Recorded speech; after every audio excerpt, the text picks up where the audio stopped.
Bonjour à tous, ou plutôt bonsoir. Mardi 18h, c'est l'heure des chroniques du cinéma, le ciné Toile de Ré, présenté par Victor. Bonjour, bonsoir Victor. Bonjour, bonsoir Jim. Ravi de vous recevoir cette année encore pour les chroniques du cinéma, les chroniques du ciné Toile de Ré qui se trouvent au Chaudron à Pornic. Pour cette semaine du 24 au 30 septembre, ça sent déjà le mois d'octobre. Mais il nous reste une petite semaine, une semaine à passer devant le grand écran. Qu'est-ce qu'on va y voir cette semaine ? Alors pas mal de choses, sachant que le mois de septembre, ça rime beaucoup avec art et essai quand même, tous les ans. Donc là, on a quand même pas mal de films art et essai à l'affiche, pas mal de films en VO, c'est normal. C'est en attendant aussi les grosses sorties du mois d'octobre. Tous les ans dans le cinéma, il y a un petit peu l'embouteillage pour les vacances de la Toussaint, ce qui est la plus grosse période dans l'année finalement. Presque même devant Noël parfois. Bon, cette année, il y aura Avatar à Noël, ça sera un peu différent. Et donc cette semaine, nous n'avons pas de sortie nationale, pour une fois, mais nous avons quand même tout de même 6 nouveautés à l'affiche. Voilà. Parmi les nouveautés, nous avons pour donc sa 3e semaine d'exploitation le film Conjuring, enfin. Donc film, je le rappelle, interdit moins de 12 ans. Conjuring, donc c'est le 4e film qui reprend ce couple d'enquêteurs, les Warren, enfin le couple duo d'enquêteurs, les Warren, lancé en 2013. Et alors j'ai regardé, en fait, c'est le 10e film dans leur univers. Ce que j'avais manqué, c'est qu'ils avaient aussi l'univers Annabelle, la nonne, la malédiction de la Dame Blanche, et donc tout ça fait que c'est le 10e long métrage de cet univers. Les Américains aiment bien ça, quand même, reprendre un peu une recette qui marche. Ouais, donc ça c'est vraiment un film d'horreur, enfin catalogué.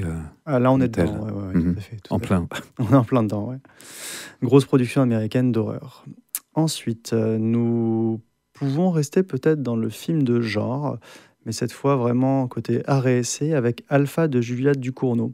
Je ne sais pas si tu as vu Grave et Titane, ces précédents films à Julia Ducournau. Donc Grave, ça devait être 2015-2016 dans ces eaux-là. Un film assez intense et très surprenant.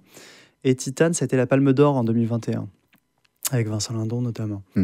Donc c'est une réalisatrice qui fait des films de genre. Elle continue dans Alpha, avec des acteurs connus, Tahar Rahim et Golshifteh Farahani, et qui va parler un petit peu de sujets qui, elles, l'ont marqué, c'est-à-dire les années 80 aussi, les années SIDA. Et donc là, on va voir Tahar Rahim qui joue en fait un toxicomane, et d'ailleurs qui a dû perdre 20 kilos pour les besoins du film. Pour le film, ouais. Donc la métamorphose est assez flagrante quand même. On peut toujours rester légèrement dans le genre avec Fantôme utile. Là, j'aime bien parfois utiliser cette expression, c'est un OFNI, donc objet filmé non identifié. Alors là, je vais donner le nom de son réalisateur et je m'excuse si je l'écorche parce qu'il est thaïlandais, c'est un peu dur. Donc c'est Ratchopum Boonbun Chachoke. Pas mal. Si je le prononce bien. Je suis pas sûr pour le K ou le que à la fin, mais bref. Donc Fantôme utile, je vais lire juste les premières lignes du synopsis, que ça résume assez bien l'ambiance. Après la mort tragique de Nat, victime de pollution à la poussière, Marge sombre dans le deuil, mais son quotidien bascule lorsqu'il découvre que l'esprit de sa femme s'est réincarné dans un aspirateur. Voilà. Donc un aspirateur, un fantôme dans un aspirateur, donc un fantôme utile, et je pense que c'est une petite pépite à aller découvrir qui passera pas partout. Voilà. Donc Fantôme utile. Nous avons ensuite un film iranien à l'affiche, La femme qui en savait trop, de Nader Saïvar. Donc film iranien, on en passe quand même assez souvent. Il y avait Les graines du figuier sauvage qui avait eu un grand succès l'an dernier. On a passé en avant-première aussi la Palme d'Or de Jafar Panahi, Un simple accident, dans le cadre du festival 22 V'là le Polar. Et d'ailleurs, c'est un film qu'on va repasser lors de sa sortie nationale début octobre. Je crois que c'est le 8 octobre, dans ces eaux-là, Un simple accident. Et donc pour en revenir à La femme qui en savait trop, c'est donc sur l'histoire d'une personnalité politique protégée par le gouvernement et une femme qui est témoin d'un acte violent justement de la part de cette personne. Et ce qui est intéressant, c'est que l'actrice Mariam Boubani est devenue un véritable symbole du mouvement Femmes, Vie, Liberté, parce qu'elle a été une des premières à refuser de porter le voile dans la rue, tout simplement. Donc là, on est en Iran. En Iran, ouais, complètement. Et c'est assez intéressant parce que, pour en revenir à Jafar Panahi, qui a été emprisonné à 2 reprises, qui a fait grève de la faim, qui a quand même vraiment subi, quand on lit le dossier de presse et pas mal de choses autour du film Un simple accident, on remarque qu'il y a quand même eu un changement très léger, hein, on reste en Iran, mais avec justement le mouvement Femmes, Vie, Liberté, quoi. On voit des scènes qu'il a tournées dans la rue avec une actrice qui n'a pas le voile, il dit ça il y a quelques années c'était impensable, quoi. Oui, voilà, complètement impossible. Oui. Impossible, ouais, clairement. Bon, après, on va voir ce qui va se passer avec lui encore dans les temps à venir. Donc La femme qui en savait trop. Ensuite, nous avons encore, donc là j'en ai 1, 2, 3, 4, 2 projections. Un petit peu plus grand public, nous avons Une place pour Pierrot.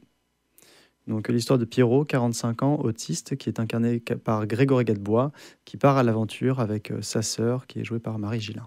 Voilà. Une place pour Pierrot, pour une formule un peu plus légère. Et enfin, dans les nouveautés, nous avons Connemara d'Alex Lutz, d'après un roman de Nicolas Mathieu. Et ce qui est assez troublant, je trouve, avec Connemara, que je n'ai pas vu, mais malheureusement, mais c'est qu'il y a des ressemblances assez curieuses avec Partir un jour, le film qui avait fait l'ouverture de Cannes cette année. Donc là, c'est un film avec Mélanie Thierry et aussi le très bankable Bastien Bouillon, qui était dans La Nuit du 12, par exemple, ou dans Le Comte de Monte Cristo. Donc là, il est de nouveau à l'affiche et c'est curieux parce qu'il a vraiment le même rôle que dans Partir un jour, c'est-à-dire que Mélanie Thierry revient un petit peu dans le village de ses origines, je crois que c'est dans les Vosges, et elle recroise Bastien Bouillon, un peu comme dans Partir un jour, quoi. Voilà, qui a l'air de plus en plus à l'aise à l'écran, qui était un peu timide dans ses premiers rôles, un peu réservé dans La Nuit du 12, et là qui est complètement ouvert. Voilà. Donc ça, c'est pour les quelques sorties que nous avons cette semaine. Sont toujours à l'affiche après Downton Abbey, le grand final en VO et en VF. Nous avons toujours Regarde également à l'affiche, qui est un film qui fonctionne très bien, qui marche très bien avec notre public. Également L'intérêt d'Adam pour la deuxième semaine. Nous avons encore Fils 2 pour une dernière semaine. Et côté jeune public, nous avons Sean le Mouton et Les Bad Guys. Je vois qu'il y a également Sirat. Ah oui, Sirat, oui, tu Sirat, viens de le dire. En plus, on en parlait juste avant. On en parlait juste avant, ouais, je l'ai vu il y a 2 jours. Ouais.